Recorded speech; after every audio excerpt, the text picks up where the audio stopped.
오르가즘을 느끼지 못한다고 하잖아요. DNA에 각인된 본능인 것 같아요. 인상적인 부분보다 인상을 쓰게 되는 부분이 많다. 펀치로 맞은 것 같아요. 당황함. 이 책이 정말 오래전에 출간됐죠. 1967년에 출간되잖아요. 네. 당시 사람들은 신선함을 넘어서 경악에 가까운 반응을 보였을 것 같아요. 특히 이제 기독교 국가들에서는 이 책이 금서로 지정되기도 했고 또 불태워지기도 했잖아요. 그렇죠. 영어 원제를 보면 더 네이키드 에이프 이래가지고 벌거벗은 유인원 아니면 털없는 유인원 이 정도가 좀 더 정확할 것 같아요. 제 생각에는 한국에서 털없는 원숭이라고 한 게 인간을 고등 유인원보다 더 낮춰서 조금 더 충격을 주고자 했던 게 아닐까 그런 생각이 들었어요. 털없는 원숭이 어떻게 보시나요? 제 생각에는 당대의 눈으로 이 시대의 감수성으로 좀 읽어야 될 것 같다고 생각을 했어요. 그런 점에서 이 책이 조금 아쉬운 부분들이 조금 많았던 것 같아요. 다소 신빙성이 떨어지는 부분이 걸어 있지만 내가 생각하지 못했던 부분에 대한 접근 자체가 사실 중요한 질문을 할 수 있게 된 계기를 만들어준 것 같아서 저는 재밌게 읽은 것 같아요. 다른 유인원들과 인간을 구분하는 가장 큰 특징이 털이잖아요. 간략하게 말하면 숲에 살던 원숭이가 땅에 내려와 지상의 원숭이가 되고 사냥하는 원숭이가 돼요. 이 사냥을 위해서는 과열을 시킬 필요가 있는데 그를 위해서 털코트를 벗고 땅구멍의 개수를 늘렸다. 우리가 물속에 살다가 나왔기 때문에 털이 없다. 정착 생활을 하면서 이제 벼룩 같은 거를 잘 잡기 위해서 털을 벗어버리는 게 유리했다. 이런 얘기도 나오잖아요. 이거다 하는 납득가는 이론은 없었어요. 동시다발적으로 변화가 일어났을 거라는 얘기는 와닿았던 것 같아요. 짝짓기 파트 좀 흥미롭지 않았나요? 암컷의 젖가슴? 그게 수유 기간이 아니고 성적인 이유로 발달했다.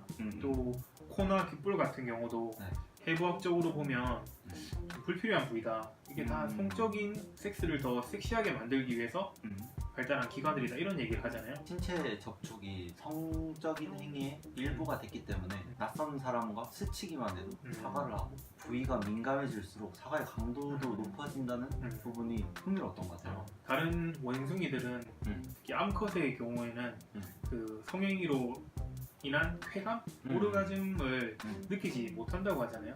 털없는 원숭이 같은 경우는 오르가즘을 느끼도록 진화했고 그게 결국 종족 번식, 생존에 유리했기 때문이라고 하잖아요.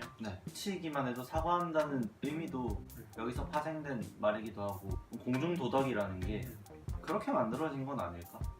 그런 생각도 들었어요. 좀 아쉬웠던 거는 북아메리카 그쪽에 백인들을 그 표본 집단으로 하고 있어요. 백인들이 털없는 원숭이라는 종에서 가장 성공한 종이라는 보장은 없잖아요. 한 쌍의 암수 관계를 맺게 된 이유도 재밌었지만 유지하기 위한 수단이 굉장히 재밌었던 것 같아요. 성적 신호를 숨김으로써 암컷과 수컷 한 쌍의 관계를 유지하는 거죠. 그렇죠. 함부로 모든 암컷이나 수컷에게 성적인 시그널을 보내면 난장판이 될 것 같아요. 책에 네오필리아, 네오포비아라는 용어가 나오잖아요. 저희 어린 시절을 생각해보면 새것 좋아하기가 압도적으로 많지 않았나요? 근데 나이가 들어갈수록 새것 싫어하기가 더 많아지는 것 같아요. 편견 같은 것들이 점차 쌓이면서 안 해봤지만 대충 뭔지 알 것 같아 이렇게 하게 되는 것 같아요. 책에서는 극대화된 보상이라는 표현을 사용해요. 적은 노력으로 많은 보상을 받는 거죠. 그런데 같은 보상을 받아도 처음과는 똑같을 수가 없지 않나요? 시간이 지날수록 그저 그런 보상이 되는? 그렇기 때문에 새것 싫어하기가 점점 늘어나지 않을까? 그런 생각을 했어요. 새로운 것에 대한 호기심은 사람을 좀 행동하게 만든다면 두려움은 조금 신중하게 만들어주는 것 같아요. 두 가지의 균형이 중요한 것 같아요. 그렇지만 두 가지의 경계를 세워서는 안 될 것 같다라는 생각을 했어요. 동물 행동학자의 관점에서 싸움, 이 전쟁을 보는 것도 좀 흥미로웠죠. 동족 간의 공격은 파괴가 아니라 지배가 목적이다라는 부분이 정말 좋았거든요. 이 책에서 본 건 아니지만 인디언들이나 그리고 전사들이나 장군의 옷 같은 걸 보면 정말 저게 싸우기에 적합한 복장일까 싶을 정도로 화려하고 네. 뭔가 불편해 보여요. 다른 종을 학살하기 위한 전쟁은 아니었던 것 같아요. 살인과 같은 행위에 거부감이 드는 건 단순히 도덕이나 법적인 굴레가 아니라 DNA에 각인된 본능인 것 같아요. 본능에 의해 종의 최대한 이익이 되는 것들이 현대 법과 질서로 남아있는 게 아닐까. 철없는 원숭이란 종이 네. 자기 싸우고 싶어하는 본능을 숨기기 힘들잖아요. 그걸 대체품으로 개발한 게 현대의 국가 대항전 스포츠들이 아닐까. 네네. 그렇게 생각해요. 우리가 축구 대표팀을 태극 전사, 스페인 함대, 네. 독일 전차 군단 이렇게 표현하기도 하고, 네. 그리고 뭐 골을 넣고 이겼을 경우에 뭐 침몰시켰다 막 이런 표현도 네. 하는 것 같아요. 책에서 좀 특별히 좀 인상에 남거나 기억에 남는 부분 있나요? 인구 과잉에 대한 부분이 흥미로웠는데 아까는 앞으로의 출산율을 인위적인 방법을 동원해서라도 줄여야 된다라고 주장했어요. 아이러니하게도 현대는 장려를 하는 정책이 나왔는데 낳지 않고 있잖아요. 그래서 인간은 정말 어디로 갈지 모르는 방향성을 예측한다는 게 참 힘든 것 같아요. 뭐 어떤 인상적인 부분 있으셨나요? 저는 사실 인상적인 부분보다 약간 인상을 쓰게 되는 부분이 많았던 것 같아요. 네. 그리고 뭐 희귀 동물에 대한 보호 그 얘기를 하면서 네.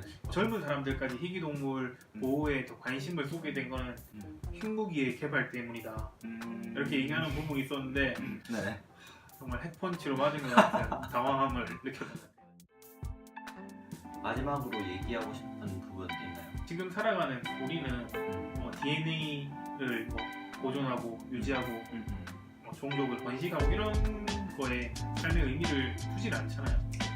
오히려 한정된 시간, 유한한 시간 동안 행복을 찾아가는 것, 삶의 의미를 찾아가는 게 더 중요한 게 아닐까 그런 생각을 했던 것 같아요. 저는 이 책을 읽으면서 객관적인 시각을 가지기 위한 최선의 방법은 주관을 늘리는 것이 아닐까.